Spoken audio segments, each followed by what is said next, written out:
रुक करेंगे अगली खबर का और अब बात कर्नाटक की, जिसे अब नया मुख्यमंत्री मिल गया है। बसवराज बोम्मई के सीएम बनने पर मुहर लग गई है, जिनका आज सुबह 11 बजे शपथ ग्रहण होगा। इसके अलावा 3 डिप्टी सीएम का फॉर्मूला तैयार किया गया है, जिनके नाम तय हो गए हैं। आखिर कैसे बोम्मई के नाम पर मुहर लगी, आइए देखते हैं।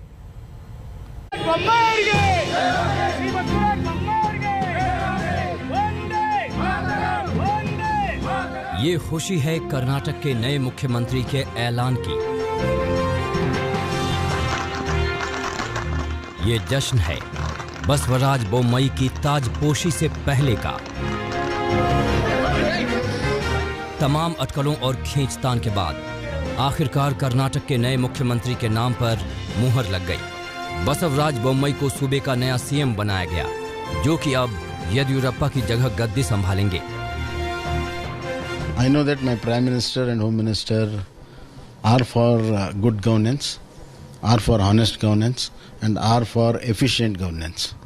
And from day one I strived for it, and I tried to give a best of administration in Home Ministry and a very clean administration in Home Ministry. That has really worked for me. सोमवार को येदियुरप्पा ने इस्तीफा दे दिया, लेकिन चौंकाने वाली बात ये कि उत्तराधिकारी के तौर पर बोम्मई को चुना गया, जो कि येदियुरप्पा की पसंद थे। बसवराज सोमप्पा बोम्मई कर्नाटक के गृह, कानून, संसदीय मामलों के मंत्री हैं। उनके पिता एसआर बोम्मई भी राज्य के मुख्यमंत्री रह चुके हैं। मैकेनिकल इंजीनियरिंग में ग्रेजुएट बसवराज ने जनता दल के साथ राजनीति की शुरुआत की थी।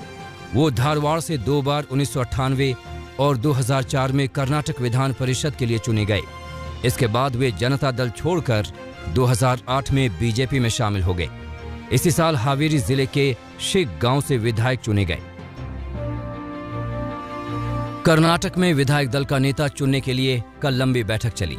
इसमें बीजेपी महासचिव और कर्नाटक के प्रभारी जी किशन रेड्डी, केंद्रीय मंत्री धर्मेंद्र प्रधान, कर्नाटक बीजेपी अध्यक्ष नलिन कुमार कटिल, पूर्व मुख्यमंत्री येदियुरप्पा समेत राज्य के कई बड़े नेता शामिल थे।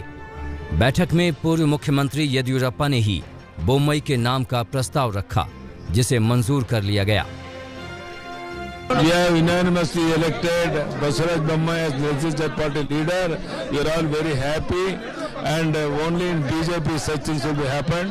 Dharmendra Pradhan ji, as in his leadership, we have elected him, and I will contact Prime Minister Narendra Modi ji for his support and all other things. And in his leadership, definitely he will work hard.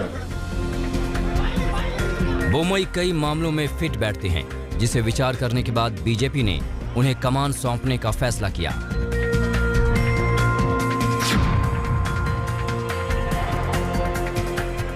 Bommai Yediyurappa के चहेते और उनके शिष्य हैं। सूत्रों की माने तो येदियुरप्पा ने इस्तीफा देने से पहले ही बोम्मई का नाम बीजेपी आला कमान को सुझा दिया था। ऐसे में आपसी कलह की संभावना कम हो जाती है।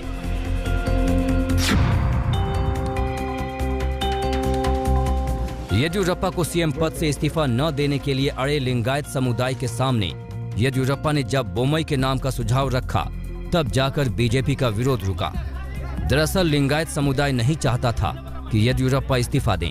ऐसे में लिंगायत समुदाय से जुड़े होने की वजह से बीजेपी की टेंशन खत्म हो गई।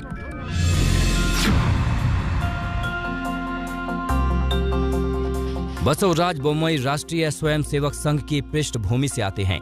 संघ के बेहद करीबी हैं। माना जाता है कि संघ और येदियुरप्पा के बीच की कड़ी के रूप में इन्होंने ही काम किया।